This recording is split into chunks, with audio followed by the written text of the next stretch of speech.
¿Cómo están, queridos amigos? Es un gusto nuevamente en un capítulo más de Lecciones de la Biblia darles a cada uno de ustedes una cordial bienvenida. Ya estamos en el capítulo número 11 de esta temporada. Hemos estado hablando de la Biblia, pero en los capítulos finales hemos reservado una temática muy especial: la Biblia y la profecía. ¿Cómo entender este género literario?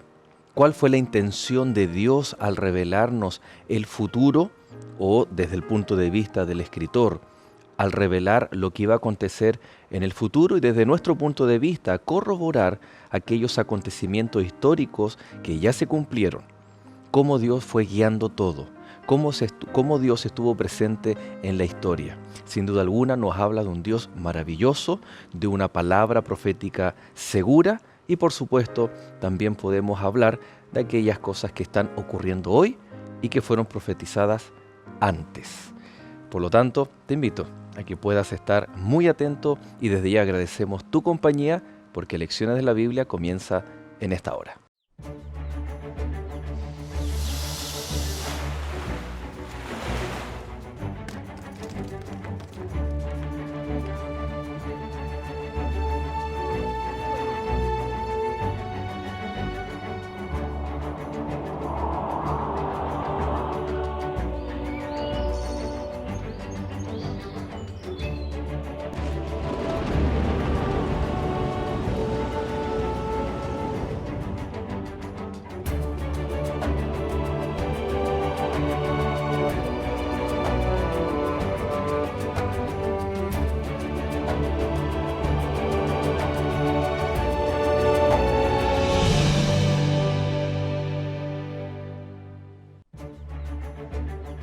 Esta semana, la Biblia y la profecía.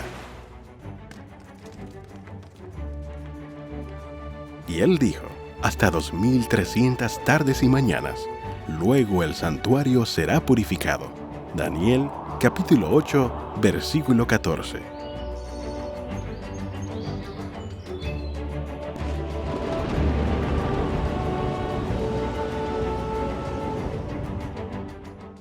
Gracias a cada uno de ustedes por seguirnos a través de esta señal maravillosa de Nuevo Tiempo, canal de esperanza. Y por supuesto también a aquellos amigos que viven lejos de donde está la señal de Nuevo Tiempo aquí en Sudamérica, a través de las plataformas digitales. En el capítulo de hoy nos acompaña nuevamente una semana más Pastor Sergio Celis. Gracias por su compañía. Gracias por la invitación. Pastor Oscar. Queda poco, sí, sentimientos encontrados, ¿no? Hemos avanzado. Sí, es un poquito cansador, pero a la vez después se echa de menos. Hay nostalgia. Así es. Bueno, contarles que nuestro pastor ha viajado para estar con nosotros acá, por eso demanda una entrega, ¿no? Una inversión de tiempo, así que gracias, pastor, por cada capítulo acompañarnos, ¿no? Vamos a hablar una temática muy especial, Pastor Sergio. Tiene que ver mucho con encontrar. Hemos visto que la Biblia nos muestra nuestro origen, la creación, propósito, un plan divino, pero la profecía también nos ayuda para nuestra identidad y nuestra misión. Por lo tanto, vamos a orar a nuestro Dios para que de esa forma esta temática maravillosa pueda quedar plasmada en nuestras vidas, en nuestros corazones, y actuar de acuerdo también a lo que vamos a estudiar. Pastor. Oramos. Querido Dios y Padre, una vez más queremos abrir tu palabra, queremos encontrar en ella un mensaje relevante para nuestra vida.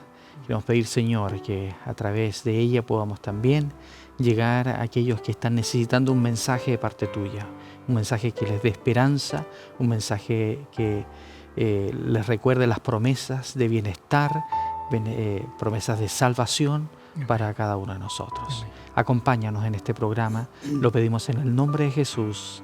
Amén. Amén. ¿Qué características o particularidades tiene el género literario, bíblico, profético? ¿Cuál es su particularidad, sus mayores o principales características? Profecía se refiere a un mensaje que viene de parte de Dios, de una manera un poquito amplia. Pero cuando hablamos también de profecía, tenemos que darnos cuenta que, bueno, en la Biblia todo es inspirado, todo es dicho por Dios a través del hombre, pero hay mensajes específicos, momentos específicos en que Dios habla a seres humanos para transmitirles mensajes pertinentes, no solamente para el tiempo en que ellos están viviendo, sino también para un tiempo futuro, ¿ya? Y eso se conoce, ¿no es cierto?, en la Biblia como profecía, ¿no? Cuando Dios dirige un mensaje a través de siervos escogidos, en este caso profetas, para poder comunicar este mensaje especial. Y en la Biblia encontramos dos tipos de profecías. Hay algunos profetas que ejercieron un ministerio con el propósito de poder dar un mensaje de parte de Dios para su tiempo, ¿ya? Eso en los estudios bíblicos se conoce como profecía clásica. Y tenemos varios ejemplos en la Biblia. Isaías, por ejemplo, el mismo Jeremías, y los profetas menores, Oseas, Joel. Mayormente ellos dirigieron mensajes que estaban dirigidos para un contexto local específico. Eso se lo conoce como profecía clásica. Por supuesto, estos mensajes, si bien es cierto, eran para ese tiempo específico, para una comunidad específica, también tienen algunos mensajes importantes para nosotros hoy. Nosotros los estudiamos. Es interesante que también después el Nuevo Testamento toma alguna de esas profecías y les da un mensaje para el futuro también, le da una aplicación para el futuro. Pero esa aplicación es tipológica, que es algo que también vamos a mencionar acá. No es una aplicación directa, sino es una aplicación secundaria, y no es el principal propósito de la profecía. La profecía clásica también tiene un elemento muy importante que es de entender, que es la condicionalidad. ¿A qué se refiere eso? Sí. Tenemos un ejemplo que es muy evidente en la profecía condicional, y es el caso de Nínive, con el profeta Jonás. El Señor lo llama y le dice, mira, ve a Nínive. Nínive nada tenía que ver con el pueblo de Israel. Ellos eran un reino, diríamos, idólatra del mundo. Y el Señor lo envía con un mensaje a esa nación, a esa ciudad. Y el profeta rehusó. Una, porque el profeta pensó que las profecías tal vez podían ser solo para ellos, que Dios se preocupaba solo de ellos. Pero aquí este profeta, Jonás, se encuentra con un Dios que le encuentra otra perspectiva, que se está preocupando de una nación pagana y lo manda con un mensaje para allá. Y le dice, mira, dale este mensaje que dentro de 40 días, si ellos no se arrepienten, van a ser destruidos. Y ahora este profeta tiene que cambiar también su percepción de profeta, porque él tenía en la mente de que si el profeta decía algo, debía cumplirse, y si no, no era profeta. Así que él, después que dio el mensaje en Nínive, todos se arrepintieron y el Señor no cumplió, porque esa profecía estaba dada bajo una condición, y la condición era el arrepentimiento. Y se logró el arrepentimiento en Nínive. Este profeta se sentó en un monte que estaba frente allí a la ciudad, esperando se sentó en un palco para mirar. Claro. Pero allí vemos el aspecto condicional. Hay profecías que tienen este ingrediente condicional dentro de las profecías clásicas. Pero hay muchas profecías que están dadas en la cual sí se van a cumplir, sí o sí, porque tienen que ver con el plan de salvación, con el tiempo, el fin, con el desarrollo histórico. Los propósitos generales de Dios para la historia del hombre. Exactamente. ¿No? Ahora, voy a tomar el caso de Isaías, ¿no? Los últimos 2 capítulos, 65, 66, donde habla de cielo nuevo y tierra nueva. No obstante, en esos capítulos también hay versos que dice, si vamos ahí a Isaías, que va a haber muerte ¿no? Porque dice que los cuerpos, textos como los cuerpos de los muertos van a estar ahí a la vista, ¿no? Entonces, ¿cómo podemos entender esta profecía? Es apocalíptica, es clásica, ya algo se mencionó de que Isaías, ¿no?, es uno de los profetas que usa la profecía clásica. Dice ahí, por ejemplo, el verso 22 del capítulo 66, porque como los cielos nuevos y la tierra nueva que yo hago permanecerán delante de mí, dice Jehová, así permanecerá vuestra descendencia y vuestro nombre. En el Nuevo Testamento, el cielo nuevo y la tierra nueva está haciendo alusión a un evento que aún no ocurre. Pero aquí luego habla acerca de mes en mes, de sábado en sábado, vendrán todos a adorar delante de mí, dice Jehová. Y esa porción nosotros la aplicamos para lo que aún está por suceder. Pero, dice el verso 24 y último, saldrán y verán los cadáveres de los hombres que se rebelaron contra mí, porque su gusano nunca morirá, ni su fuego se apagará, y serán abominables para todo ser humano. Y en el capítulo 65 también habla ahí de que algunos morirán de 100 años, ¿no? ¿Cómo entender este ejemplo, tal como el de Jonás? Pero esta vez es algo que nosotros creemos, pensamos y sabemos que va a ocurrir en el tiempo final. ¿Qué está pasando acá? ¿Cómo podemos entender Isaías?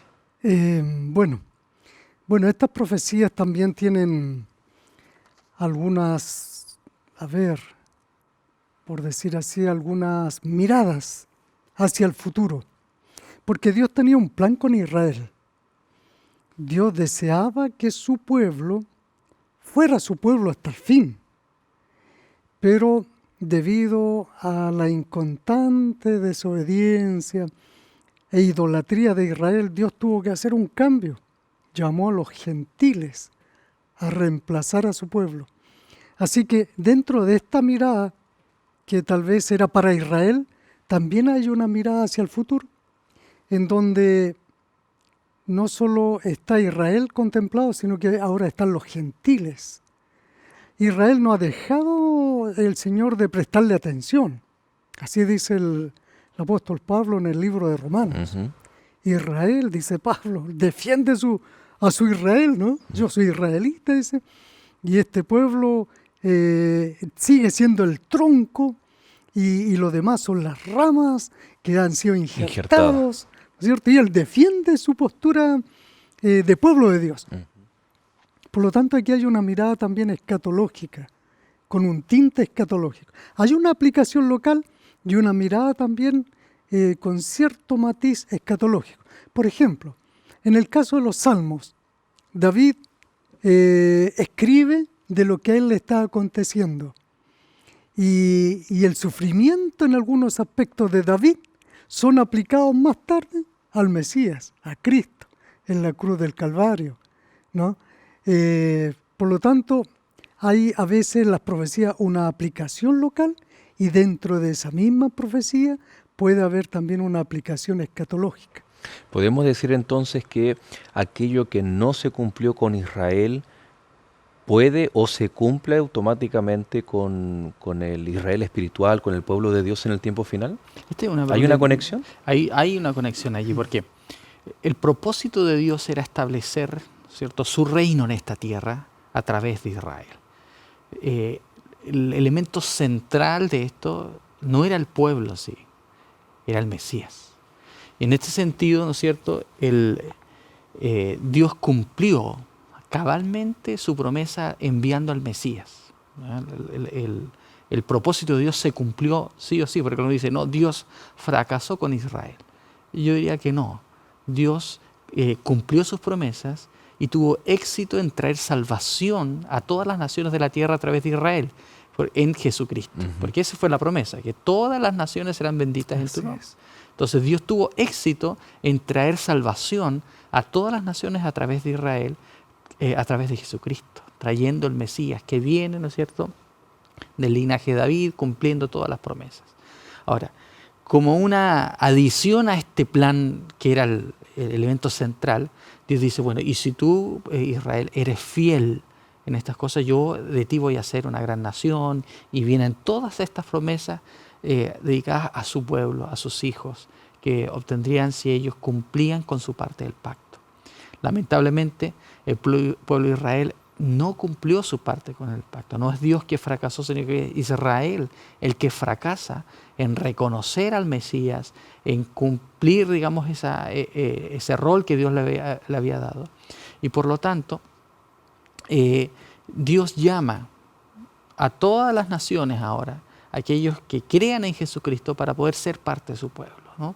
Y por lo tanto, estas promesas que eran locales, que eran específicas para el pueblo de Israel, el Nuevo Testamento las toma y las aplica ahora para el nuevo pueblo de Dios, el nuevo Israel, ¿no? Que ahora no está compuesto solamente por un linaje, sino por todos los linajes de la tierra, en donde ahora se cumplen estas promesas, pero ya no de una manera terrenal, literal, sino de una manera espiritual, general, ¿no es cierto? Y que Apocalipsis especialmente toma estas promesas y las hace cumplir en el momento de la segunda venida de Cristo, ¿no? Donde se establece el reino definitivo de Cristo, y esta tierra también es renovada después de los 1000 años, y es posible, ¿no es cierto?, que las promesas, o digamos los propósitos de Dios finalmente se cumplan. Por lo tanto, sí, estas profecías se cumplen, pero se cumplen, ¿no es cierto?, no de una manera literal en el pueblo de Israel, sino en el Israel espiritual, de una manera, ¿no es cierto?, que todos aquellos que crean en Jesucristo pueden acceder al cumplimiento de estas promesas. Y es la misma Biblia la que nos va a indicar dónde, cómo y cuándo aplicar eso que no se cumplió, que era condicional y que pasa ahora al pueblo espiritual de Dios. ¿Es la misma Biblia la Correcto. que no...? El Apocalipsis, eso es lo que hace, toma las promesas, y Pedro también lo menciona, ¿no es cierto?, cómo en un solo pueblo, Pablo también lo dice, ahora Dios toma este nuevo pueblo para poder cumplir sus propósitos eternos. Ahora, este traspaso no fue fácil en un comienzo, porque nosotros vemos a los discípulos reunidos en un concilio en Jerusalén, y al principio este traspaso del pueblo de Israel a los gentiles y la acomodación del plan de salvación a este nuevo pueblo, no fue fácil aplicar todo, porque los judíos pensaban que el Evangelio consistía en los rituales que el Señor le entregó a ellos. Y estos rituales eran sagrados y poco menos que eternos. Y les costó ver el cumplimiento de estos rituales en el Mesías. Y luego del Mesías ya quedaron algunos rituales más simplificados, por decir. Y en el Concilio de Jerusalén hubo una gran disputa para ver qué cosas continuaban y qué cosas no continuaban.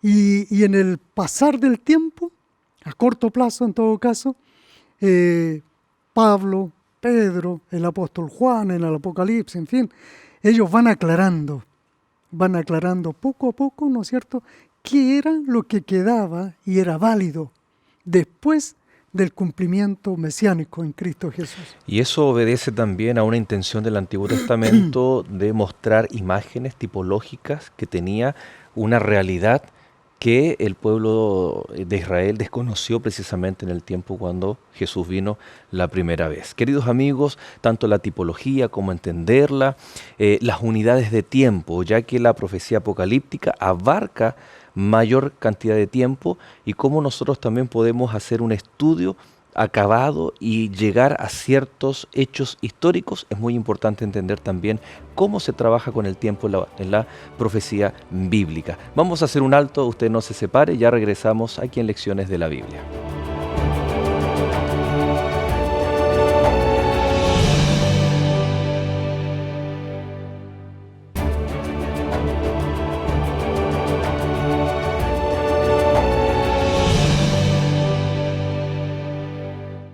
Y ya estamos de regreso en Lecciones de la Biblia. Estamos estudiando acerca de las profecías en el contexto de un género literario de la Biblia.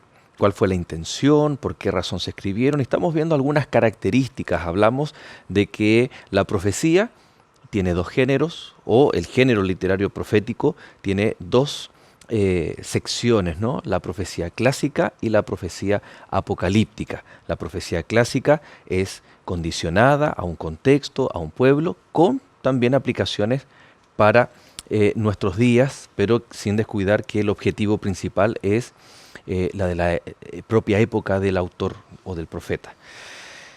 Y la profecía apocalíptica, ¿cuáles son sus mayores características y cómo se diferencia con la profecía clásica? Bueno, recién hablábamos que la profecía clásica tiene que ver con un contexto local, ¿cierto? Y condicionada a la respuesta del pueblo. Sin embargo, hay otro tipo de profecía, en donde evidentemente Dios quiere transmitir un mensaje claro a su pueblo respecto a la manera en que Él dirige sus propósitos para este mundo y en un largo plazo. Por lo tanto, no se refiere solamente a una situación local. Sino que se toma un periodo largo de tiempo para explicar cómo Dios va a ir cumpliendo sus propósitos para con su pueblo, ¿no? Y que no, por lo tanto no son condicionales, no están condicionadas a la respuesta del pueblo, sino que es la acción de Dios a lo largo de la historia.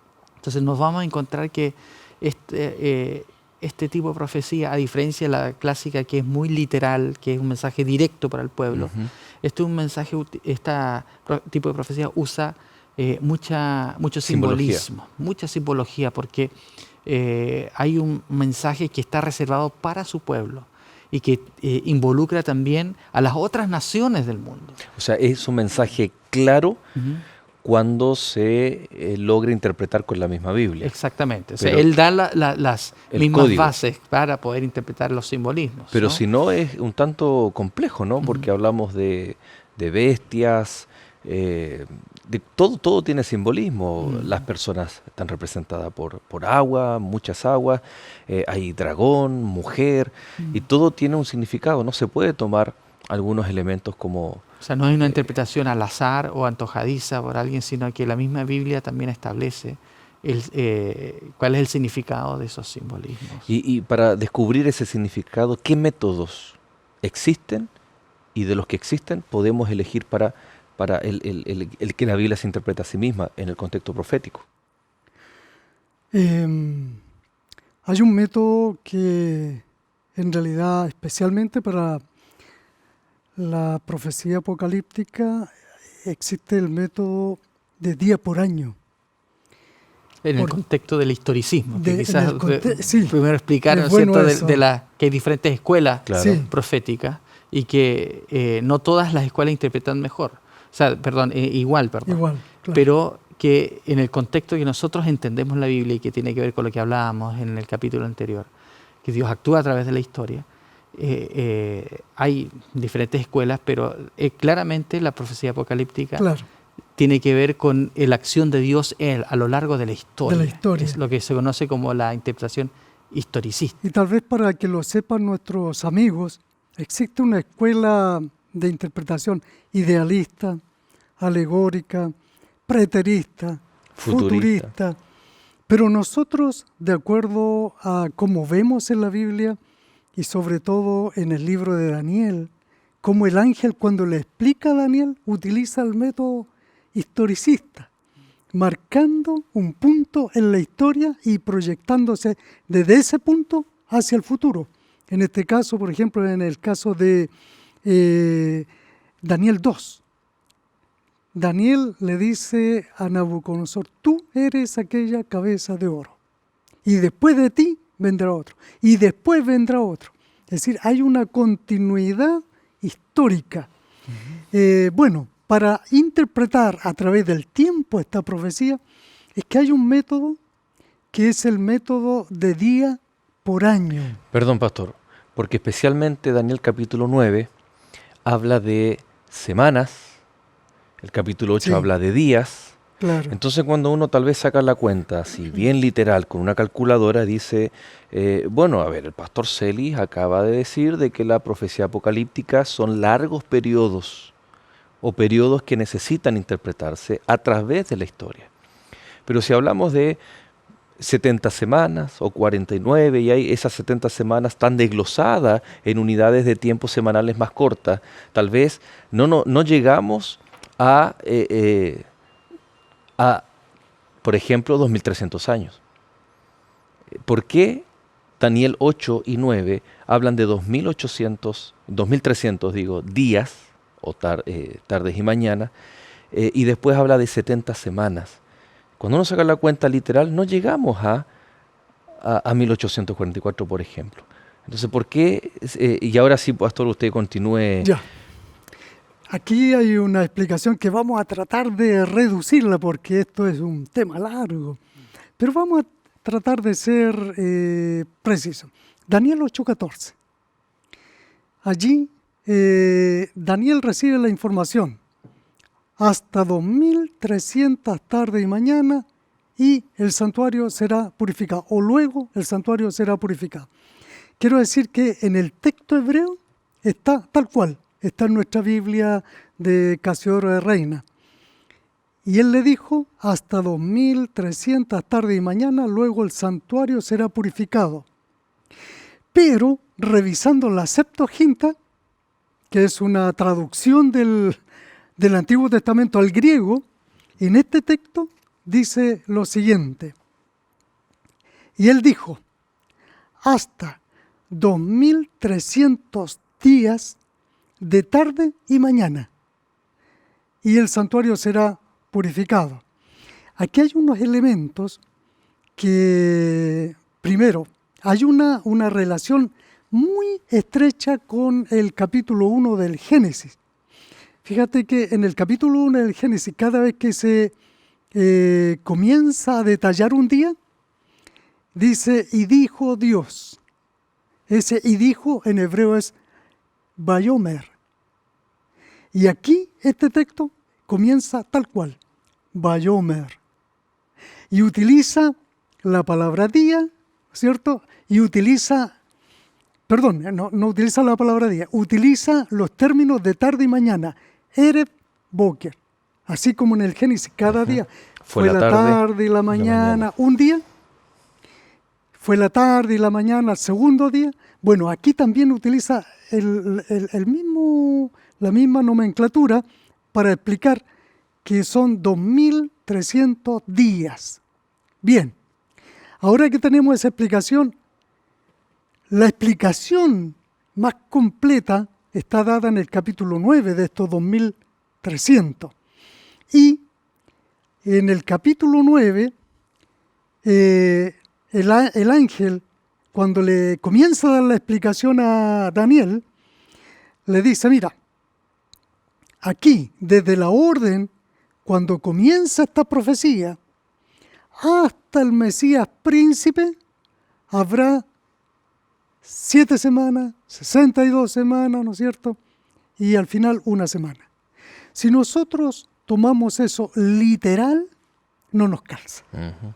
Porque tiene que ser del momento en que se dio la orden 457. Para que Israel volviera a su tierra, uh-huh, de la cautividad, hasta el Mesías príncipe. No hay ninguna duda quién es el Mesías príncipe, Cristo Jesús.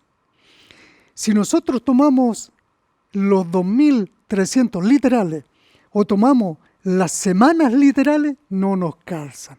Aquí nos vemos obligados a recurrir a un principio bíblico que es dado en la Biblia del día por año. Y me toma las últimas palabras, dado en la Biblia. ¿Cómo? ¿Cuándo? ¿Dónde descubrir esta llave que nos permite abrir el cerrojo para algo fundamental para interpretar la profecía apocalíptica? Claro, la profecía apocalíptica utiliza recurrentemente periodos proféticos y utiliza, dice, esto va a ocurrir, ¿no es cierto?, durante 42 meses, 70 semanas, 1260 días, 3 años y medio, son periodos que aparecen recurrentemente en los principales libros apocalípticos que son Daniel y Apocalipsis. Y es interesante ver que son utilizados en primer lugar en un contexto de imágenes simbólicas, ¿no? Hay, como tú dijiste, bestias, hay cuernos, hay aguas. Diferentes elementos que nos hablan que se está hablando en un lenguaje simbólico. Y es interesante que en la Biblia también hay algunas referencias en momentos en que Dios aclara que cuando Él menciona días, ¿no es cierto?, Él está refiriéndose de manera pequeña o de una manera en miniatura a años, a periodos mayores a los que se está refiriendo. Un ejemplo es Números capítulo 14, si revisamos este momento, un momento triste de la historia del pueblo de Israel, cuando el Señor le dice lo siguiente, Números 14, versículo 34, dice: conforme al número de los días, de los 40 días en que reconocisteis la tierra, llevaréis vuestras iniquidades 40 años, un año por cada día, y conoceréis mi castigo. Este es un momento triste, decía, del pueblo de Israel, porque es una sentencia. Es una sentencia que Dios le da al pueblo de Israel por no haber creído en las promesas que Él les dio. El pueblo de Israel no pudo tomar posesión de la tierra prometida de Canaán en el momento que ellos podrían haber hecho cuando ya habían llegado, y Dios los sentencia a peregrinar por el desierto por 40 años. Estuvieron 40 días ahí en el borde de la tierra de Canaán y 40 años pasaron luego vagando en el desierto antes de poder entrar a la tierra prometida. Lo interesante es que el pueblo no dice, porque estuvimos 40 días, entonces nos imaginamos que, sino que es Dios quien determina esta fórmula de decir día por cada día un año. 40 días, 40 años. Esto viene de un origen divino. El Señor establece esta forma, ¿no? Alguien podría decir, pero eso era para Israel. Claro, pero ¿qué se rescata allí? El principio de interpretación. Que Dios habla, ¿no es cierto?, para referirse a sus juicios, a los momentos en que Él, ¿no es cierto?, actúa de una manera simbólica a través de días, los cuales simbolizan años. Hay otro ejemplo en Ezequiel capítulo 4, versículo 6, que también vuelve a recordar este principio. Dice en el libro del profeta Ezequiel, capítulo 4, versículo 6, dice: cumplidos estos, te acostarás sobre tu lado derecho segunda vez, y llevarás la maldad de la casa de Judá 40 días, día por año te lo he dado. Nuevamente se repite, ¿no es cierto?, y nos muestra que este es un modus operandi de Dios, ¿no? Él da sus profecías, Él da sus mensajes bajo este principio, ¿no? El principio de que cada día profético simboliza un año. Y esto calza perfectamente con la interpretación historicista de que estos periodos que aparecen en la profecía apocalíptica deben ser interpretados bajo este principio. Cada día simboliza un año. Cuando tenemos el punto de partida la profecía y aplicamos el principio de día por año, la guía bíblica, profética, nos va a ir mostrando fechas, acontecimientos históricos que están relacionados con el mensaje.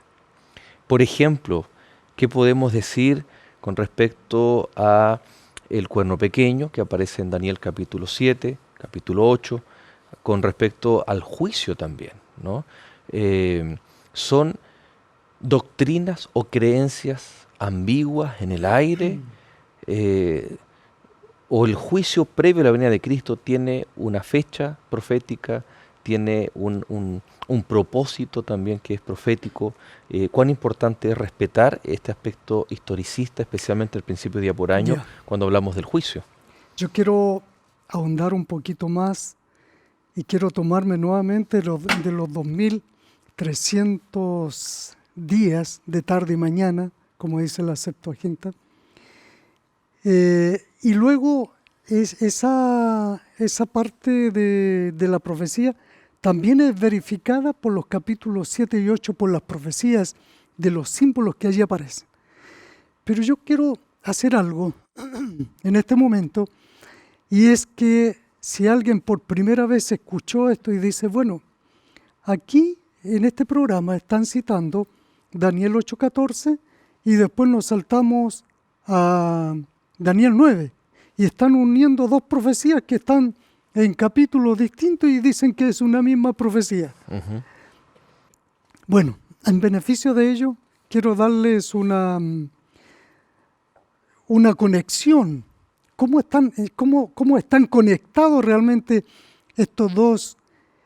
Hay varias explicaciones para mostrar cómo es la conexión del capítulo 8 con el capítulo 9. Hay varias, lingüísticas, temáticas, por el mismo ángel, por los verbos, por las palabras. Hay varias conexiones que permiten saber que los 2300 de Daniel 8:14 tiene que ver directamente con la profecía de las 70 semanas de Daniel 9. Y quiero dar un ejemplo solamente. Miren, vamos a Daniel capítulo 8 y el verso 26, porque ya en el 14 se mencionó, ¿no es cierto?, que eran 2300 tarde y mañana, y luego vendría la purificación del santuario. Es decir, esta profecía, ¿por qué es importante?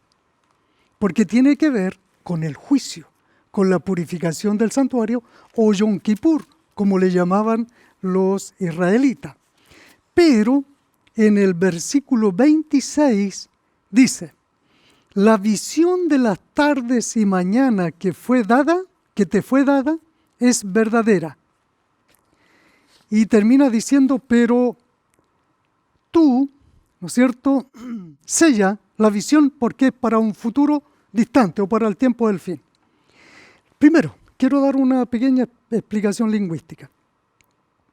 En hebreo hay dos palabras para decir visión.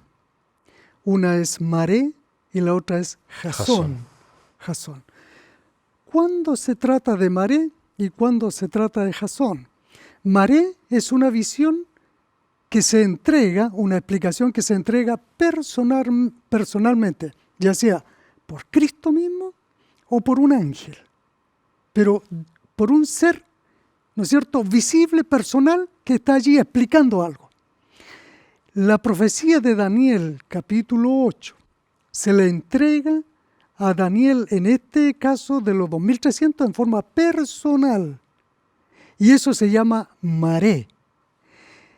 Cuando es jasón, es simplemente cuando el profeta está viendo como un video, una película y ve símbolos. Eso es jasón. Pero cuando es una entrega personal, una explicación personal, eso es maré. Vamos al verso 26. Dice: la visión de las tardes y mañana que te fue dada, y allí la palabra visión es maré. Es decir, la explicación personal que se te dio de las tardes y mañana es verdadera. Ujú. Bien, ahora vamos a hacer el siguiente ejercicio.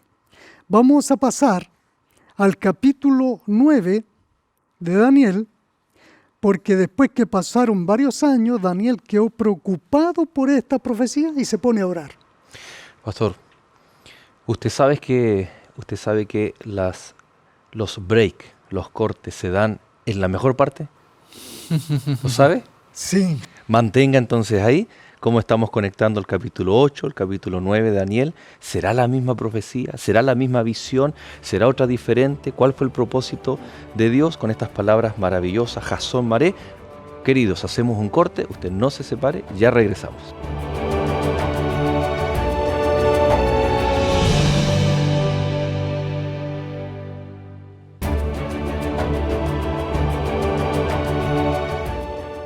Una de las promesas más hermosas que aparecen en la Biblia es que si creemos en Dios y guardamos sus mandamientos, viviremos eternamente junto a Él en una nueva tierra, donde no habrá sufrimiento, maldad ni enfermedades.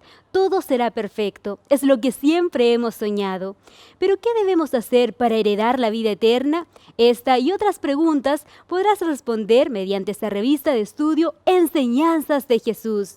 Para solicitarla, llama a los números que aparecen en pantalla o escríbenos al correo electrónico y la recibirás de forma totalmente gratuita. Continúa en la sintonía de Lecciones de la Biblia.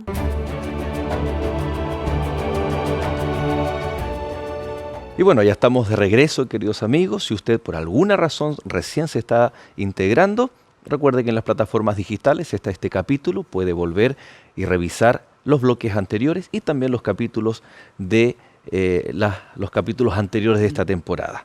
Pastor, ¿es la misma profecía? ¿Es otra diferente? ¿Es una explicación? ¿Cómo conectamos Daniel capítulo 8 y Daniel capítulo 9? Que usted nos dejó ahí con la intriga en el bloque anterior.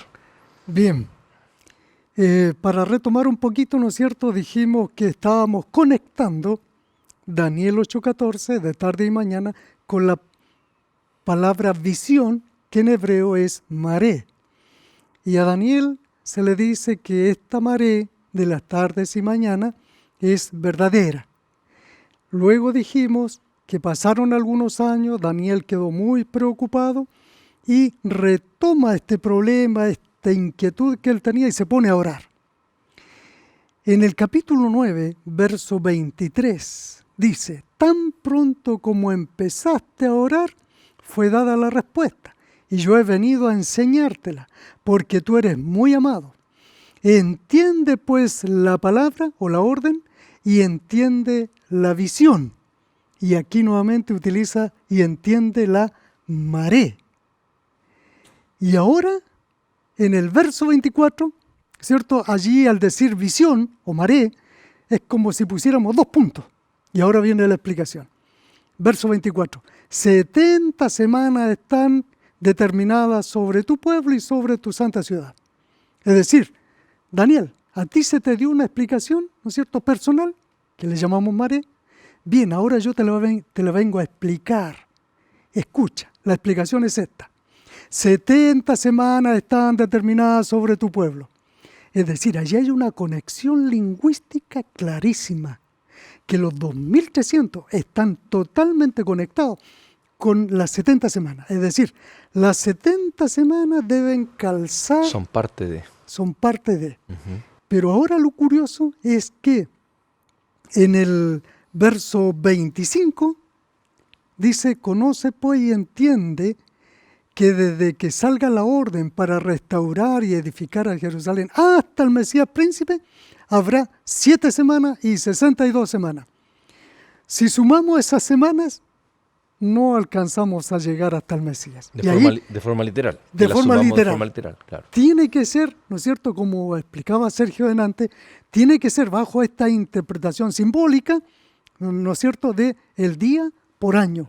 Y ahí sí podemos calzar. Y es impresionante cómo calza, ¿no? Con la crucifixión, con todo lo que, con el bautismo de Jesús, con la crucifixión, ¿no? Con la entronización, o en este caso el año 34, ¿no? Con un episodio también que es la muerte de Esteban. Y esta explicación no fuera posible si no tuviéramos el principio de día por año. Uh-huh. Pero algo interesante que esta semana también es bueno destacar, es que una de las cosas más importantes de estas profecías de Daniel y Apocalipsis, ¿no? Daniel 7, Daniel 8, es que Dios manda un mensaje claro a su pueblo para que podamos identificar cuál es el enemigo que estamos enfrentando mientras estamos acá en esta tierra. Uh-huh. Si bien es cierto, la Biblia presenta un gran conflicto entre Cristo y Satanás. En la historia, ese enemigo de Cristo ha tomado diferentes formas. Y en la profecía de Daniel aparece ejemplificado a través de bestias, pero especialmente a través de un cuerno pequeño. ¿Ya? Y nosotros encontramos un cuerno pequeño en Daniel capítulo 7 y un cuerno pequeño en Daniel capítulo 8. Y la iglesia protestante, desde la Reforma en adelante, entendió que estos eran símbolos para hablar de la iglesia cristiana que se había pervertido, ¿no? La iglesia que tomó la autoridad del Imperio Romano, ¿no? La iglesia romana, y que se hizo pasar por Dios, que es una de las características de este cuerno pequeño, ¿no? que habla grandes blasfemias. ¿Ya? Intenta cambiar los tiempos, la ley. Exacto. Entonces, todas estas características, podemos enumerar varias características del cuerno pequeño, ¿no? Que en el tiempo que surge en esta descripción histórica, la manera en que surge, su acción, cómo habla blasfemias, cómo ataca y persigue al pueblo de Dios. No nos cabe duda, ¿no es cierto?, de que el único poder que cumple todos esos requisitos es justamente la iglesia cristiana que fue, que apostató, por así decirlo, de su misión y que, digamos, tomó esta forma de un poder perseguidor, poder político-religioso, que es la principal característica de este cuerno pequeño, y que actúa finalmente en contra de Dios, lo que después en el Nuevo Testamento le va a llamar el anticristo, ¿no? Y bueno, aquí justamente aparecen las bases para poder reconocer a este enemigo del pueblo de Dios a lo largo de la historia. Y cuán importante es también cuando escuchábamos y leíamos y el santuario será purificado. Entonces la profecía nos está mostrando un tiempo en la historia en donde ocurre algo real. Entonces ocupa el lenguaje que tiene su contexto en la antigüedad. Por ejemplo, cómo se purificaba el santuario en la antigüedad, de qué forma, y al entender ese tipo, nosotros nos vamos a encontrar con el antitipo y poder descubrir el significado de aquel hecho histórico y también las implicancias para nuestra vida. Si tú me permites volver un poco para ir a este punto y volver un poquito a los 2300 y a las 70 semanas, para que veamos otra conexión que es importantísimo y tiene que ver con el Mesías y su función. Fíjate que en el capítulo 8, verso 14, cuando se dice hasta 2300 tarde y mañana, y luego la última frase, y el santuario será purificado. Lo que está tratando de decir el capítulo 8 es que en esa profecía larga está apuntando a una actividad del Mesías, pero en el cielo, a la purificación del santuario celestial. Pasamos al capítulo 9, cuando el ángel comienza a explicarle la primera parte de estos 2300 días o años, y le comienza a explicar que desde la salida de la orden hasta el Mesías príncipe hay 70 semanas.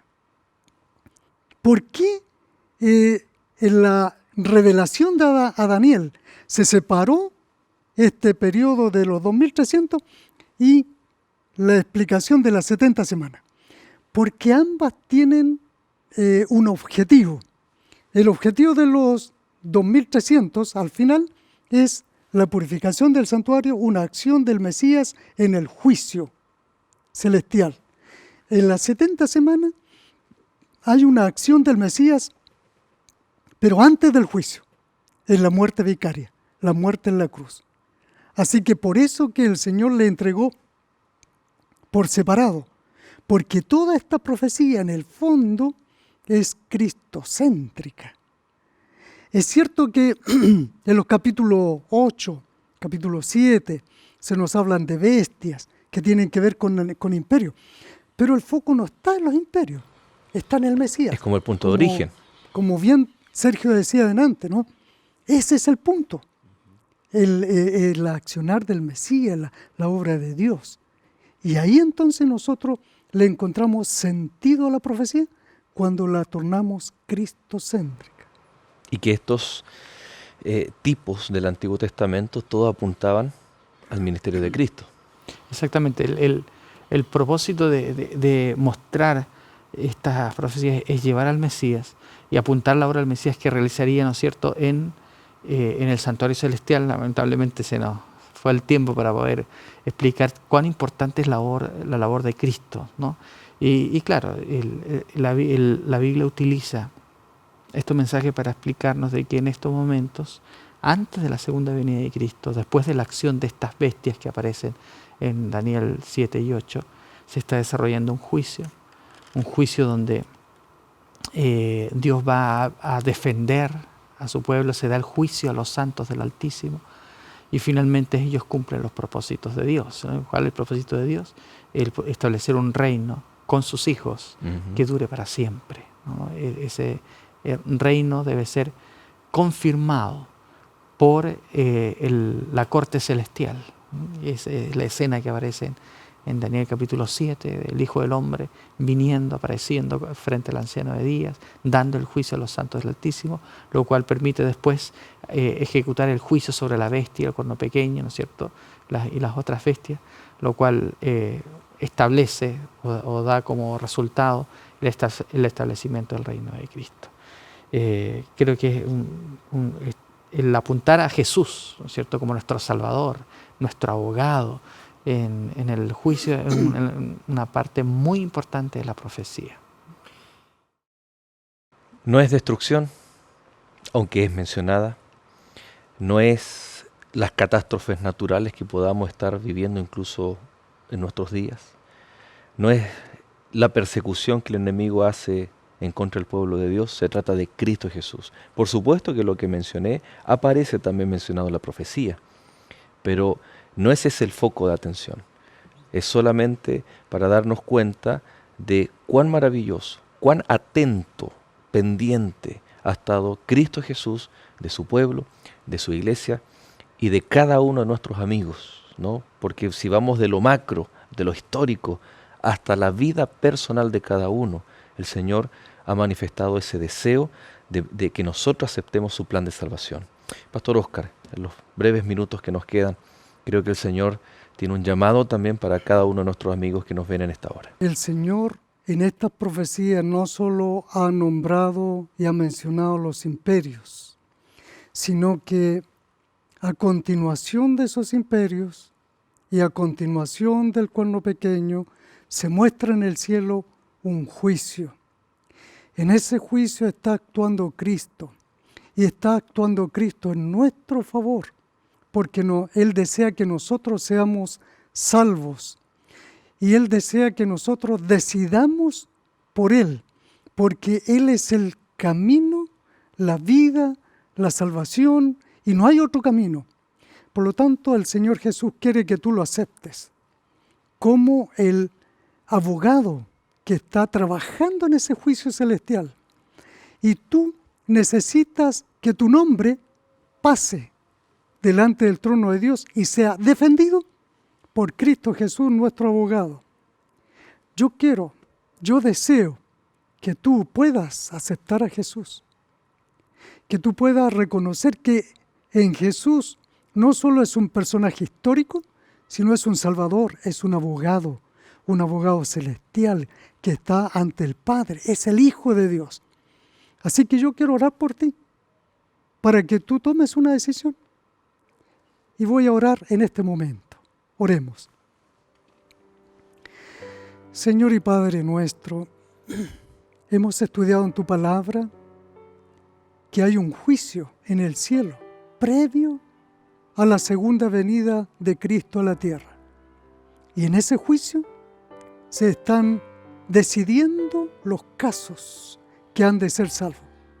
Y yo quiero orar por nuestros amigos televidentes.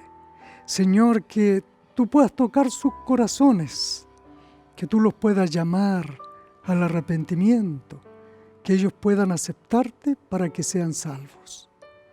Señor, todo esto te lo pedimos en el nombre de tu Hijo Jesús. Amén. Amén.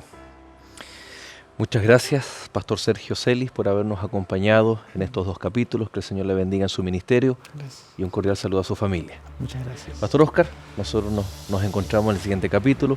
De la misma forma, a cada uno de nuestros amigos que fielmente nos acompañan semana tras semana.